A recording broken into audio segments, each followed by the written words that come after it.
हम बिहार हैं।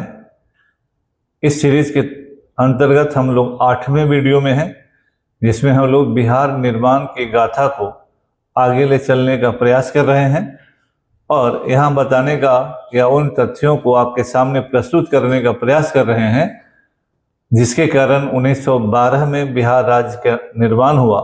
और हाल ही में हम लोगों ने यह बिहार हर साल मार्च में 22 मार्च बिहार दिवस मनाता है। तो यह बिहार दिवस क्यों मनाना पड़ा, क्या कैसी परिस्थितियाँ थी, इन्हीं चीज़ों को हमने अपने विभिन्न वीडियोज में खंगाला है और एक से लेकर ये आज 8वां वीडियो है। और ये राजनीतिनामा बिहार का जो हमारा चैनल है उसी के तहत इसको हम लोग प्रस्तुत कर रहे हैं। और एक यात्रा के अनुसार हम लोग अभी बिहार निर्माण में महेश नारायण जी के योगदान को देखने का प्रयास करेंगे। महेश नारायण जी का हमको कहीं फोटो नहीं मिल पाया विकिपीडिया और इधर मैंने खोजने का प्रयास किया है, फिर आगे चलकर मिलेगा और सिन्हा लाइब्रेरी में नहीं जा सका तो हम फिर उसको लाने का प्रयास करेंगे। लेकिन महेश नारायण सिन्हा जी का बिहार निर्माण के आंदोलन में एक बहुत बड़ा टावरिंग योगदान है और उन्हीं लोगों का प्रयास था कि 1912 दिल्ली दरबार में 12 दिसंबर 1911 को बिहार निर्माण की घोषणा हुई, जो मूर्त रूप में 1912 में अस्तित्व में आया। उसी क्रम में हम लोग आगे महेश नारायण जी के बारे में जानने का प्रयास करते हैं। महेश नारायण जी उन शुरुआती नेताओं में हैं जिन्होंने बिहार को बंगाल प्रेसिडेंसी से अलग कर एक स्वतंत्र प्रांत बनाने की मांग उठाई। उनका मानना था कि बिहार के विकास के लिए उसका प्रशासनिक रूप से स्वतंत्र होना जरूरी है। यानी वो ऐसे नेताओं में शामिल थे जिनका मानना था कि बिहार का बंगाल के साथ इंटीग्रेशन जो है वह बिहार के लोगों के लिए फायदेमंद नहीं है बल्कि हानिकारक है। इसलिए उन्होंने इस बात का जोर दिया कि बिहार को प्रशासनिक तौर पर बंगाल से अलग कर दिया जाए। इसके लिए वो केवल कहते नहीं रहे बल्कि उन्होंने पत्रकारिता के द्वारा भी योगदान दिया। उन्होंने बिहार टाइम्स नामक समाचार पत्र का संपादन किया, जिसकी शुरुआत 1894 में हुई थी।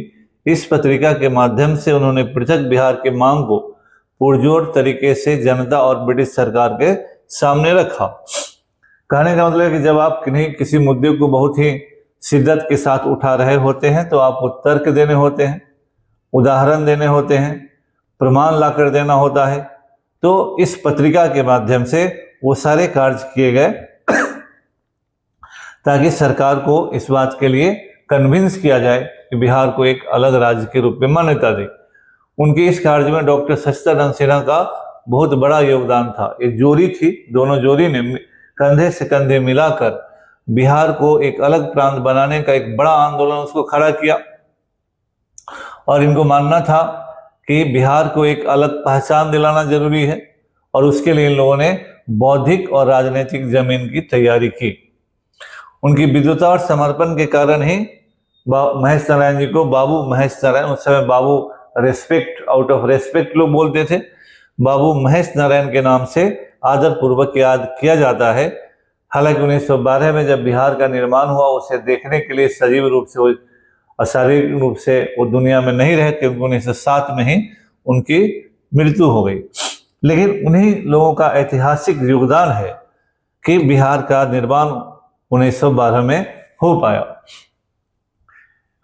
महेश नारायण जी ने जो इसको अगर हम तुलनात्मक रूप से देखें तो उन्होंने वैचारिक आधार तैयार किया, पत्रकारिता उनका माध्यम बना। सच्चिदानंद सिन्हा ने रणनीतिक कानूनी नेतृत्व किया और राजनीतिक पैरवी की। सर अली इमाम ने प्रशासनिक समर्थन का काम किया और ब्रिटिश कार्यकारी परिषद में रहने के कारण उनको फायदा मिला। ब्रज किशोर प्रसाद भी उस आंदोलन थे, जन आंदोलन और वकालत के माध्यम से सहायता किया और जमीनी स्तर पर इन्होंने सक्रियता दिखाई। इस कारण जो बिहार का आंदोलन है, बिहार निर्माण का जो आंदोलन है वह एक मूर्त रूप ले सका। उसमें महेश नारायण सिन्हा जी का एक अपूर्व योगदान है बिहार के इतिहास में, देश के इतिहास में भी। और इसीलिए हम लोग महेश नारायण सिन्हा को इतने शिद्दत के साथ याद करते हैं। क्रॉनिकल एकेडमी में हिस्ट्री ऑप्शनल यूपीएससी के लिए क्लास चलाया जाता है। बिहार में और कहीं भी आपको इतिहास वैकल्पिक विषय के रूप में संभवतः शायद नहीं पढ़ाया जाता है, और इसमें एनसीईआरटी के साथ इग्नू के मटेरियल को कंबाइन करते हुए और जहां जहां भी रेलिवेंट जरूरत होता है टेक्स्ट बुक के आपको मटेरियल अवेलेबल करवाया जाता है, ताकि आपका जो तैयारी है वास्तव में यूपीएससी लेवल का हो जाए। इसी क्रम में हम आगे बढ़ते हैं। आगे बढ़ते हुए जब महेश नारायण जी और उनके साथियों ने पृथक बिहार के राह अपनाई और आंदोलन चलाया, तो उस समय जो बंगाल के लोग थे उन लोगों ने बिहार निर्माण के इस मुद्दे का भारी विरोध किया। उन लोगों का बिग ब्रदरली ट्रीटमेंट बिहार के साथ था। बहुत सारे बंगाली कहते थे कि हम बिहार को अपने छोटे भाई की तरह मानते हैं, जिस तरह से बड़ा भाई छोटे भाई का ख्याल रखता है उस तरह से बिहार का हम ख्याल रखते हैं। बिहार अभी अपने पैरों पर खड़ा होने लायक राज्य नहीं है, और अगर बिहार अलग राज्य बना तो उसे बहुत सारी समस्याओं का सामना करना पड़ेगा। बंगाल और बंगाल के लोग बिहार के लोगों को संभाले हुए हैं। इस तरह के तर्क वो लोग देते थे।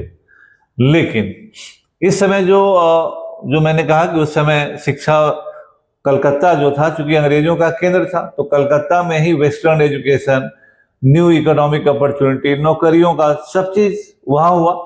बंगाली ही सबसे ज्यादा एजुकेटेड हुए।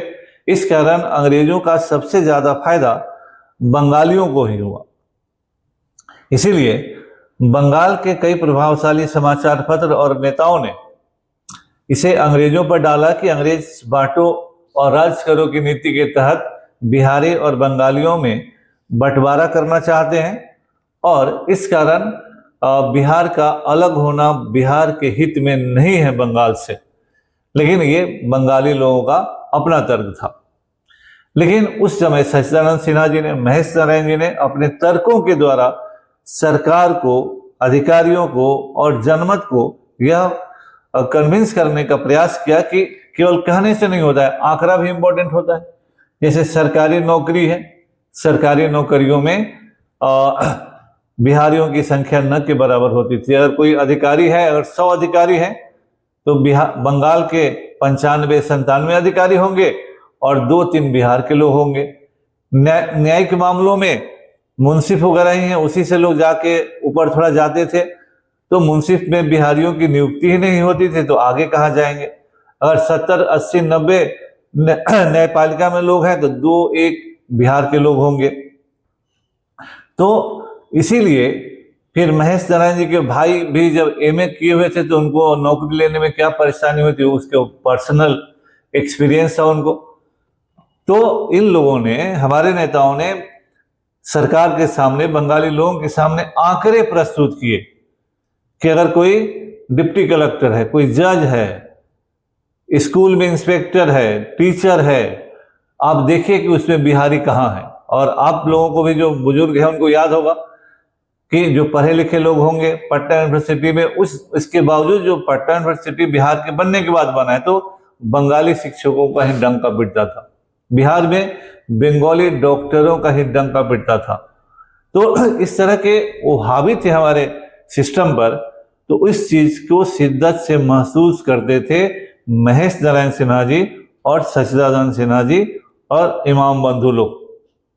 इसलिए उन्होंने कहा कि ये हमारे हक की लड़ाई है, हम आपके खिलाफ नहीं हैं, लेकिन हम अपने हक की लड़ाई को लड़ रहे हैं।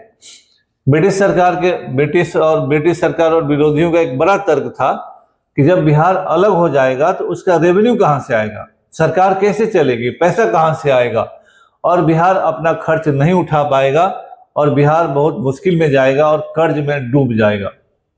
महेश नारायण और सच्चिदानंद सिन्हा ने फिर से तथ्यों और आंकड़ों के आधार पर यह साबित करने का प्रयास किया कि बिहार से वसूले गए राजस्व से बंगाल का कल्याण हो रहा है, बिहार का नहीं।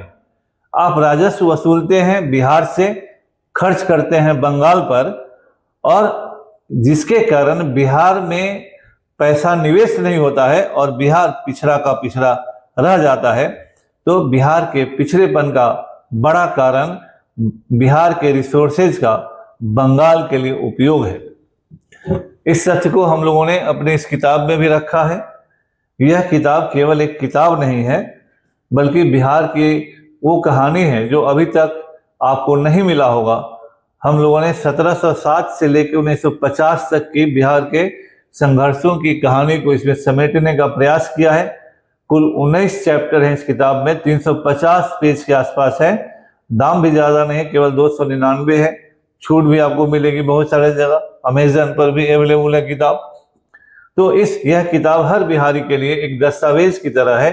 अभी तक आपको बिहार के इतिहास पर कोई प्रॉपर किताब नहीं है। लिखा है लोगों ने comprehensive history of Bihar, 6 volume में, हजारों हजार पेज है, कौन लोग पढ़ेंगे। तो हमने उसे उसी रूप पे ले आके प्रयास किया है और विभिन्न स्रोतों से कि बिहार के लोग इसको समझे, जाने।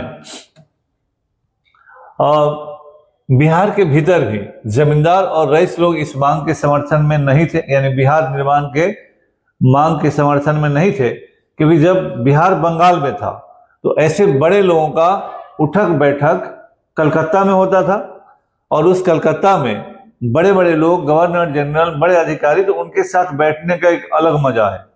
तो उनको लगता था कि अगर बिहार बंगाल से अलग हो गया तो बिहार की राजनीतिक हैसियत घट जाएगी, उसके साथ उनकी भी हैसियत घट जाएगी। तो बहुत सारे जमींदारों ने, बहुत सारे रईस लोगों ने अलग बिहार निर्माण के आंदोलन का विरोध किया।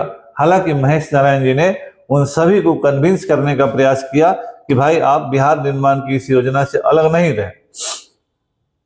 तो इस बिहार निर्माण में जो एक महत्वपूर्ण घटना जो हुई उसको हम लोग एक संक्षिप्त रूप फिर देखते हैं।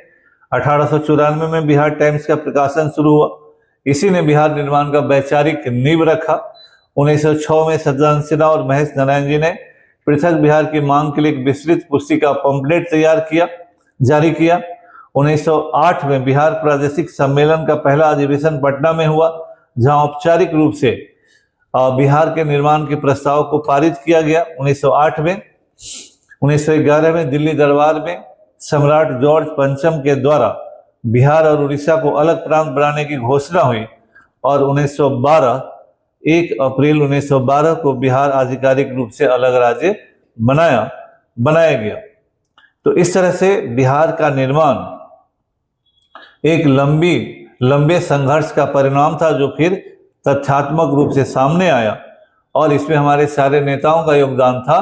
तो हम एक एक करके आपको कुछ कुछ तथ्यों से अवगत करवा रहे हैं, और इसमें जो जानकारी दी गई है पुनः सभी लोगों के लिए है, लेकिन पुनः इतिहास से बिहार के विश्वविद्यालयों से जो पीजी कर रहे छात्र हैं उनके लिए यह वीडियो काफ़ी जरूरी है, लाभदायक है, वो इसको भी पढ़ें।